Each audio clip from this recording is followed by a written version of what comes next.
So I just finished Jagged, which is a documentary about Alanis Morissette.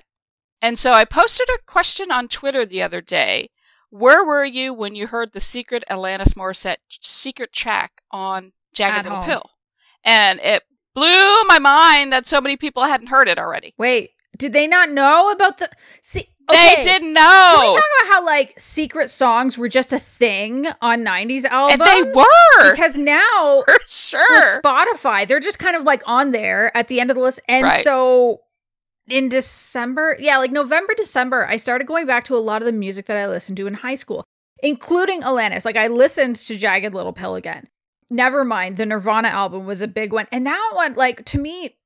Nevermind is a perfect album until the secret song. I hate the secret song so much. And then I was like, oh yeah, secret songs. You can't secret songs. Do that anymore. But I remember the one on Jagged Little Pill being pretty good. Yeah. So here I was. However old I was, I don't even remember.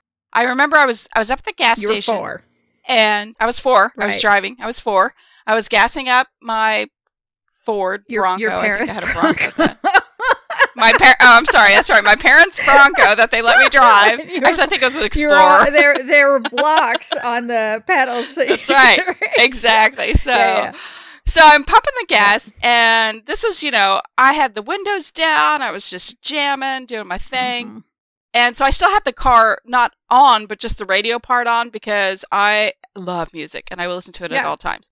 So I was like gassing, and literally the album was over. So I was like, So I just started gassing, and then a minute and like 13 seconds later, all of a sudden I hear this, and I'm like, what? And then it sounded like, I was like looking around like, who is talking to me? Because it's a cappella, and there's no instruments or anything. It's just her singing.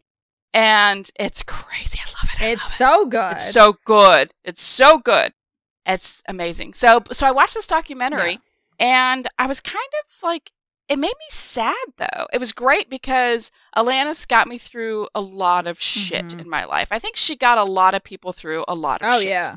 Because she broke the barrier. It's okay to be mean. It's okay to be, to be angry. It's okay to, and that's really only one song. The rest of it was kind of gentle.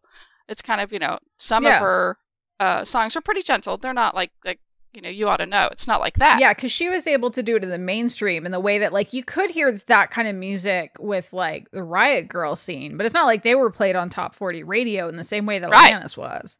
Like, no, she shot up on Top 40, and that album was great, and I don't think that she ever got that fame again. But anyway, so this was about Jagged Little Pill, and I feel like what I like to do is I like to ask myself, could I be friends with this person now as an adult?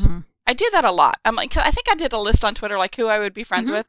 Because there are some people that I truly admire, but I know that our personalities would completely clash and I could not be friends with them. And I think that about Alanis.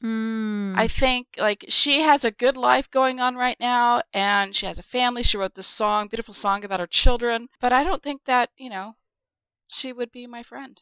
Yeah, that's fair. That's kind of like, I don't know why, but it makes me think of conversations about ice queens in books. And there are people who are like, I don't understand how anybody likes ice queens. I'd never want to spend any time with one. And I'm like, yeah, I don't want to spend time with one either. But give me the book. Right, but they're fine. Give me all the books. I want to see their journey. Are you kidding me? We need that. Yeah, we need the difference. We need all of that in our lives. Yes. And so that's why, ice queens are so popular. It's because they are people we don't know, people we could never get that close to unless we're reading a book. That's the whole point, is when you open up a book and you read the pages and you get to know this character behind the scenes. Yes. So, yes. Thank you. Perfect. So that was good. So I do recommend it. Just if you're like me and you love Alanis Morissette, then I recommend watching it. Is it also, I mean, I feel like I know the answer, but I'm going to ask anyway. Is it also good for, even if you don't like Alanis, but you like music documentaries, would you still recommend it in that case? Yeah, I think so. Because you see how quickly she rose to fame, like overnight. She had like the overnight success story. Here's a side note. My best friend at the time was I can't remember his title, but eventually he became vice president of Boston Acoustics, which is a stereo company. Cool. He has since moved on, Anyway, so that's kind of, we both had that in common, was this music. And he's like, hey, I have to go up to Nebraska to check out this singer who's singing in a high school gym. Do you want to go with me? And I'm like, okay.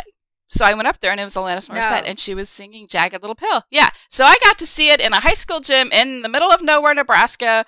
That is my Alanis Morissette story, besides the secret track while I was pumping gas. That's so good.